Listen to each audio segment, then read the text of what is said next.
For all those biohackers out there, Dave Asprey, what's the difference between you and a medical doctor prescribing a medication? You're doing the same shit. You're lying to these patients. You're lying to clients, to friends. I don't care how fancy your damn lab is. I don't care.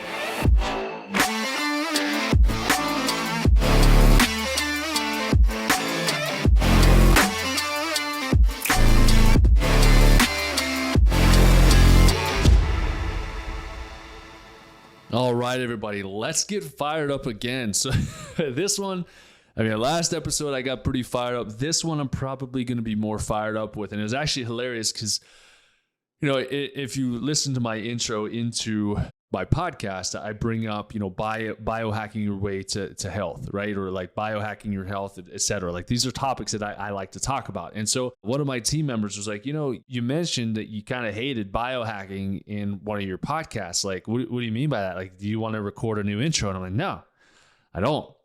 Right? Because to me, what I do with my patients is truly the definition of biohacking.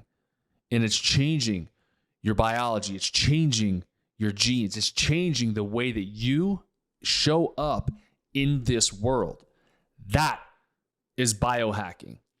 And so when I have hatred towards biohacking, my hatred is towards people who are biohacking with just take this and just take that. And all you need is this and all you need is that.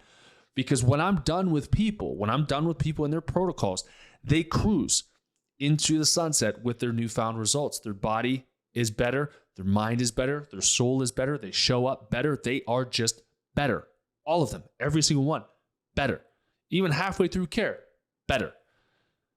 And when I get fired up, it's because you have people, I have notes on this, so boy, I'm gonna lay in here. It's these people who are like, listen, if you're stressed, right? So like if you're stressed, just take this adaptogen. Your adrenals are burnt, take this, right? All you need is bulletproof coffee with some MCT oils in it. That'll change your life, right? When in reality, all you're doing is changing probably a toxic trait that you had before and you're supplementing in something different. Those are dietary changes. When I get really pet peeved is the supplemental things. My brain isn't functioning properly. And so in biohackers' brains, like, what can I give you? How can I hook you up to electrodes? How can I force your body to do something against its will? Instead of acknowledging the fact that maybe you have candida overgrowth or some sort of fungal overgrowth in the body, maybe you can just take this, right? And then you get results. Then you try to come off of it. And then you go right back to where you were to begin with. Why? Because that's not biohacking. That is supplementing. It's not biohacking, guys. It is supplementing. I feel this way. I'm going to supplement my current state of health and lifestyle with this supplement. Not I'm going to fix my genes. I'm going to fix how I show up in this world. I'm going to take this and I'm going to take it for forever because it's not physically changing my body. It's not physically changing the cause, and it drives me crazy. But what you will notice is people in the biohacking world will say it will be, hey, this is for weight loss, right? Do this for weight loss. And a year later, now do this for weight loss. Oh, a year later, do this, and then do this, and then do this, and then do this. They're constantly in search to find the shotgun bullet that's gonna just do everything. Right? So just take this, just do this, just eliminate that. And nothing is ever getting to the root cause of the problem. Because now we're into the peptide realm is biohacking. But my question for all those biohackers out there, Dave Asprey, what's the difference between you and a medical doctor prescribing a medication? You're doing the same shit. You're lying to these patients. You're lying to clients, to friends. I don't care how fancy your damn lab is. I don't care if it's not looking for root cause disease correction, eradication, or whatever. If you're not looking for the cause, you need to just stop trying to use the label of biohacking because it's not the truth. It's not hacking your biology. It's not fixing your biology. You're band-aiding your biology, right? If you don't look into the lifestyle, right? And I'm just like, hey, one of the best ways to biohack your body, scientifically speaking, is to meditate. Now, I'm not putting down meditation. It works phenomenally to supplement into a healthcare routine, true healthcare routine. But if I tell you, wake up, these morons are like, wake up at 3 o'clock in the morning, get a med. Shut up. No, you need to be asleep till 6 a.m. You wake up and you meditate in the morning, okay? You bring yourself down into a lower state of stress. True or true? True. But nobody tells you that you shouldn't have 48 cups of coffee in the morning. Nobody tells you stop watching the news. Get away from phone screens. Get away from TVs, right? All you have to do is meditate. Then a week later, you're like, yeah, I feel good. And then I just kind of feel bad again. Do 30 days of meditating. I feel good when I meditate. And then as soon as I come back out, I don't really feel really good, right? Because you're not using it properly. You're supplementing. You're stressed out in the morning. Your supplement is meditation. And then you go back to the stressful life that you led previously, right? What about breath work? I love breath work. I use breath work. My wife is somatic breath work certified from Stephen Jaggers. And I talked to Jaggers about this too. It's phenomenal to try to help you to release certain things. It's not going to heal you. It's going to, as Jagger says, it's going to create space in you so that you can figure out and start to approach, attack, whatever you want to call it, fix that reason why you were stressed or why you held on to that emotion to begin with. It requires work.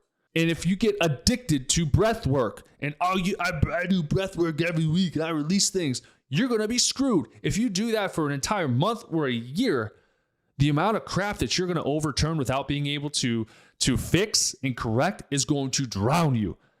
And then you're going to say, this didn't work. And what are you going to do? I'm depressed. I'm going to go right over to that pharmacy and I'm going to get myself an antidepressant. This is what grinds my gears, because when biohacking doesn't work and it's not sustainable and it's not long-term, people are trained to go back to medicine.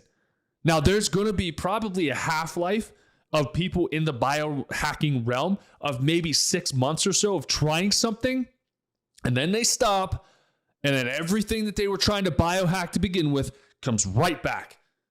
And then a biohacker comes out and they're like, oh, if you were trying this, you need to try this now.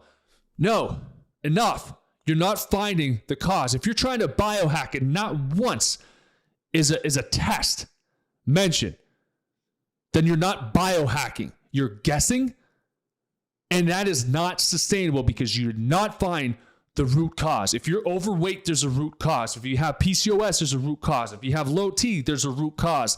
If you have brain fog, root cause. If you can't sleep at night, root cause. You don't have these medications or these symptoms because you lack a medication or a supplement. You have these conditions because something internally inside of you is in a state of dis-ease. It's not in a state of ease. There's discord. There's disease that is building within the body. Our body is harmed. Our body is under stress. Our body constantly feels like it's being attacked by a bear. And these biohackers are like, oh, we'll just take this now. They'll just take this. No, enough. Enough. So again, it's not that I want to discredit these things. And like cold plunges, love them. Cold showers, love it. Right? Saunas, love it. IVs, totally cool with that, right? Meditation, love it. Breath work, love it. But when that's all I do, or if that's all I do, and I don't look to see if there's a reason why I'm stressed out all the time, right? What if you have a microbial imbalance? You have a gut infection, right? You have a gut infection in there, and you're like, now this particular bacterial overgrowth, due to this overgrowth, I am going to, from now on, make a mountain out of a molehill, which means you're going to have a heightened existence to stress. Your tolerance, your resiliency is going to be lower. You're going to be more stressed out more of the time. And then a biohacker will say, just take this. That's not going to fix the damn problem. All these biohackers are doing are charging you an arm and a leg for their products and making you consumers for life. And again, what is the difference between a biohacker and a medical doctor? Really, there's probably only one difference. Medical doctors are covered under insurance. Biohackers are not. So if we're looking for this fountain of youth, we're looking for this miraculous cure, this miraculous healing, or this miraculous this, it's not in a pill. It is not. Right? Let's talk stem cells. This is a controversial topic. One, because you're not able to get them in the US, and I had a patient die due to medical intervention. This is back in probably 2018, 2019. She passed. She had an infection. Doctor gave her an antibiotic that she was not supposed to be on because she had a liver condition. She went downhill very fast, and she had some stem cells from herself that she had saved in Florida, and they were like, no, we're not able to use them anymore. She passed. From what stem cells are, stem cells seem really amazing, right? What are they? If you don't know, stem cells are cells that we have within our body. A lot of people don't know that. They're cells found within, and they're called undifferentiated. Okay? Basically, this is like you've got a worker or a group of workers just ready to do a job, whatever it is.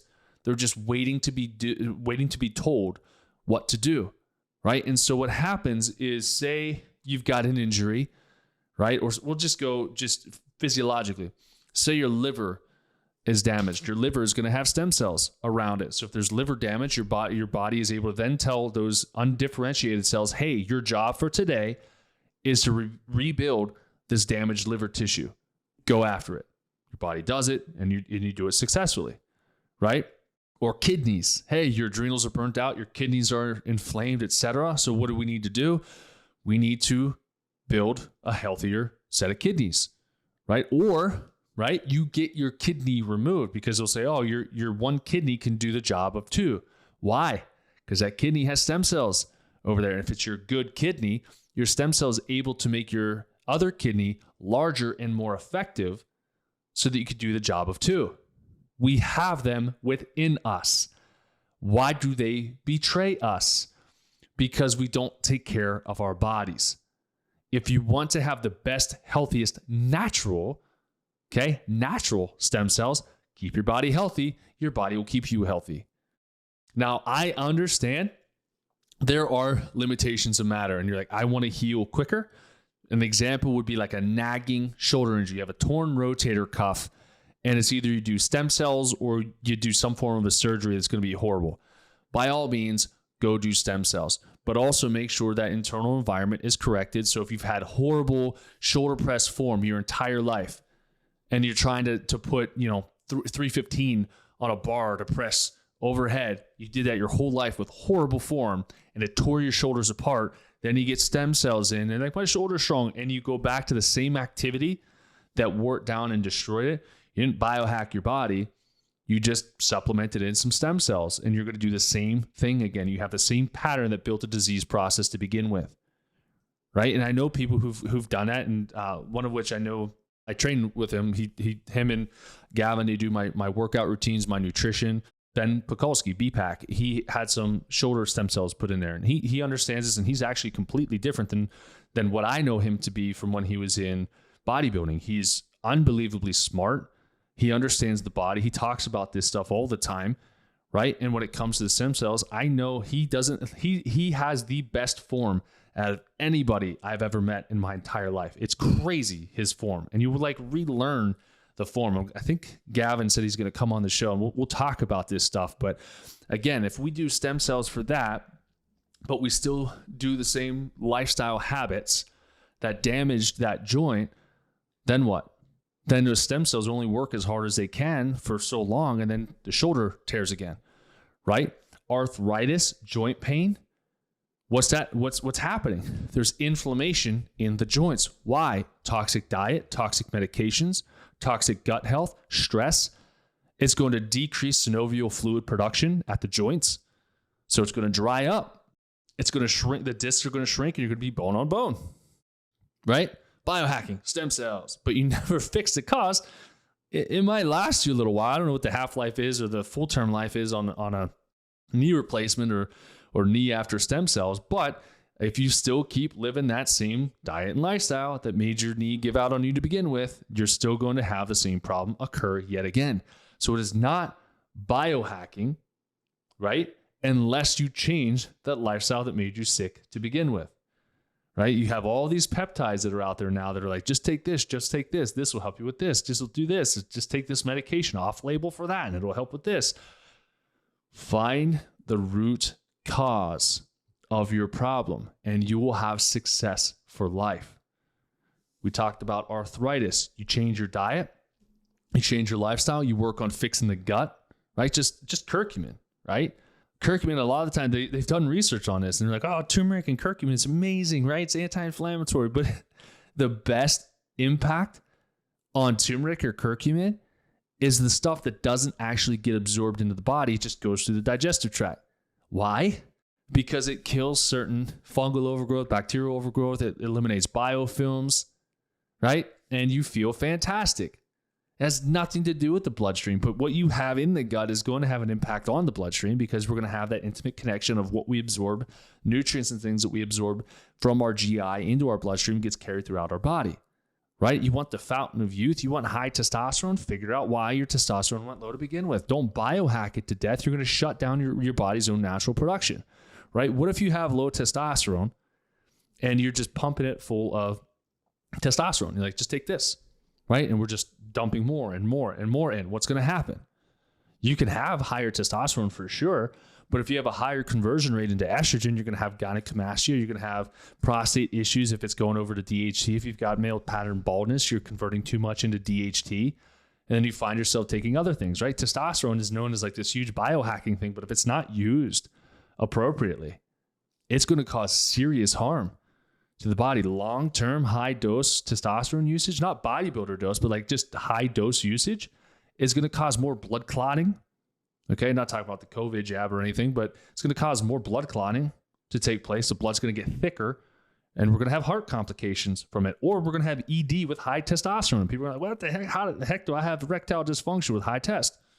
You didn't fix the cause, or you're over-converting to estrogen, right? Biohacking, again, as it's defined, right? This actual definition here is a do-it-yourself, biology-aimed approach at improving performance, health, and well-being through different sorts of like interventions, right? And the big thing is like trying to change the genes or just, again, biohacking the body. And the only way, honestly, that you're going to do this long-term and be healthy long-term is if you find the root cause of why your brain's not functioning well, or find the root cause of why you're tired all the time, or find the root cause, right? It can help you get through life better. But I'm a big proponent. There's a guy, a chiropractor. His name is Reggie Gold, Dr. Reggie Gold. He passed a while ago. And he talked about our bodies just being chemicals. It's a bunch of chemicals. We've got a bunch of chemicals in there. And basically, he was talking about this one athlete. I believe he was a basketball player, Glenn Baez, I think was his name. And don't quote me on that, but I think it was Glenn Baez. And he pumped his body full of testosterone, and he was at the top of his game, the best of the best of the best. And then he died. He had a shortened lifespan. Why? Because he was pushing his physiology. He was pushing his chemicals to change. He was forcing them to change. This goes into like the stuff that I got banned for saying last time. If you're putting abnormal amounts of chemicals in your body that are not meant for your body, okay? Women, if you're taking a boatload of testosterone to increase male dominant traits, or men, if you're taking, drugs to make you lactate or to suppress your testosterone, if you're doing these things, your body is going to fight back. Because the other thing that's very important to note is when you put a chemical into the body, food is chemistry as well. When you put the wrong stuff in your body, every single cell in the body is going to be impacted by that choice. It has to adapt.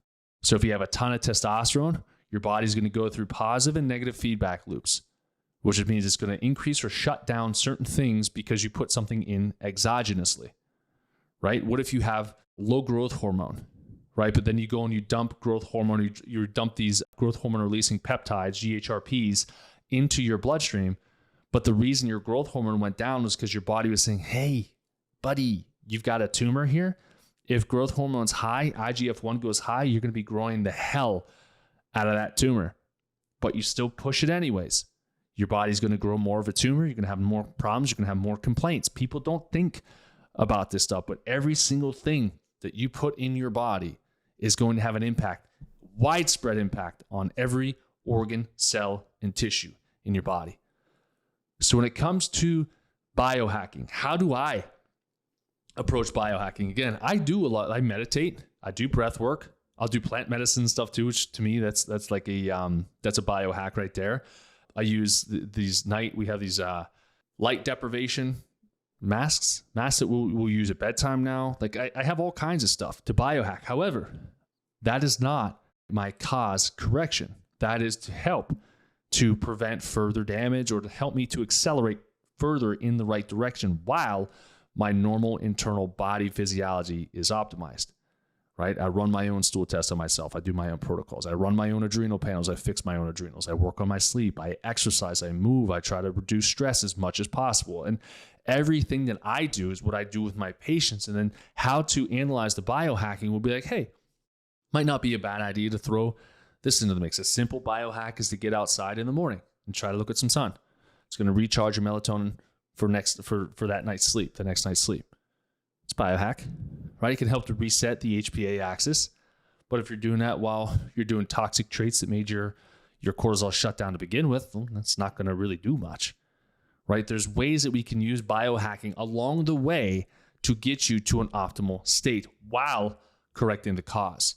So at the end of the day, if you are biohacking and you wake up in the morning and you chug a whole bunch of pills, potions, and lotions, and that's your routine, and you've never run a test before in your life, you're wasting a ton of money. Get tested, find out why you're so addicted to those pills, potions, and lotions. And once you find out why, you will not require those pills, potions, and lotions. Your body will function optimally on its own. And then you can choose if you want to do a cold plunge. You can choose if you want to do some sauna or some meditation or whatever it might be. Okay? So that's my little take on biohacking. I hate it with how it's being used and how it's being portrayed. I think it is just the same as a medical doctor giving you a medication. It's not fixing the problem. In fact, more often than not, medications are going to work faster than the biohacking supplements would, right? And so there really isn't a difference. You're covering up a symptom. And if you follow some of these biohackers, they look worse and worse and worse and worse every single year. And they've discovered all kinds of pills, potions, and lotions to promote you along the way. So think smart, think for yourself. And next time somebody's trying to sell you the next best thing, just think about it. Use common sense, logic, reasoning, or reach out. Shoot me a message on Instagram, and I'd love to hear the new biohacking trends so I can shoot them all down because it's just kind of what I do. So as always, thanks for watching, listening, tuning in, and never settle for anything less than optimal.